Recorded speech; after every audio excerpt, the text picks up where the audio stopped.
தற்போது ஒரு அண்மை செய்தி. சென்னை கே நகரில் இஎஸ்ஐ மருத்துவக் கல்லூரி மருத்துவமனையில் பணியாற்றிய 13 இணை பேராசிரியர் பணியிட மாற்றம் செய்யப்பட்ட குறித்தாக அந்த பணியிட மாதம் குறித்தான ரத்து தற்போது அறிவிக்கப்பட்டுள்ளது. நாம் அதனை அண்மை செய்தியாக பார்த்துக் கொண்டிருக்கின்றோம். இது குறித்து தீர்ப்பாயம் உத்தரவு பிறப்பித்துள்ளது. கூடுதல் விவரம் செய்தியாளர் கிருஷ்ணமூர்த்தி வழங்க கேட்கலாம். வணக்கம் கிருஷ்ணமூர்த்தி. இந்த 13 இணை பேராசிரியர் பணியிட மாற்றம் குறித்து தற்பொழுது ரத்து உத்தரவு பிறப்பிக்கப்பட்டுள்ளது. மேலும் இது குறித்தான கூடுதல் விவரங்கள் என்ன? வணக்கம். சென்னை கே நகரில் உள்ள இஎஸ்ஐ மருத்துவக் கல்லூரியில் இணை ஆசிரியராக பணியாற்றி வரக்கூடிய 13 மருத்துவர்கள் புதிய இடமாற்ற கொள்கையின் அடிப்படையில் இடமாறுதல் குறித்த விருப்பங்களையும் முன்னுரிமைகளையும் குறிப்பிட்டு விண்ணப்பித்திருந்தார்கள். ஆனால் விருப்பங்களையும் முன்னுரிமைகளையும் கருத்தில் கொள்ளாமல் இடமாற்றம் செய்து உத்தரவுகளானது பிறப்பிக்கப்பட்டது.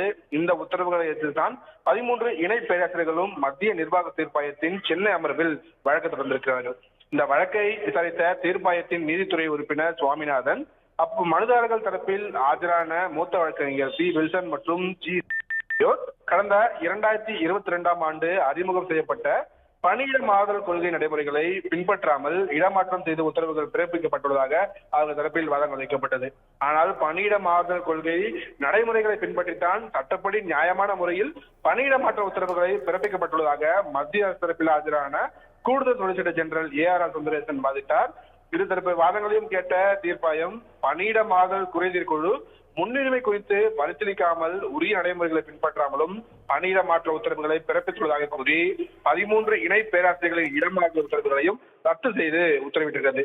மேலும் பணியிட மாறுதல் கொள்கையை பின்பற்றி 1 மாதத்தில் பணியிட மாற்ற பணிகளை மீண்டும் மேற்கொள்ள வேண்டும் எனவும், இடமாறுதல் செய்யப்பட்ட பகுதிகளில் பணிக்கு சேராததை காரணம் காட்டி மனுதாரர்களுக்கு எதிராக ஒழுங்கு நடவடிக்கை உள்ளிட்ட எந்த ஒரு நடவடிக்கையும் எடுக்கக்கூடாது எனவும் மத்திய அரசிற்கு தீர்ப்பாயம் உத்தரவிட்டிருக்கிறது. ராம்குமார்.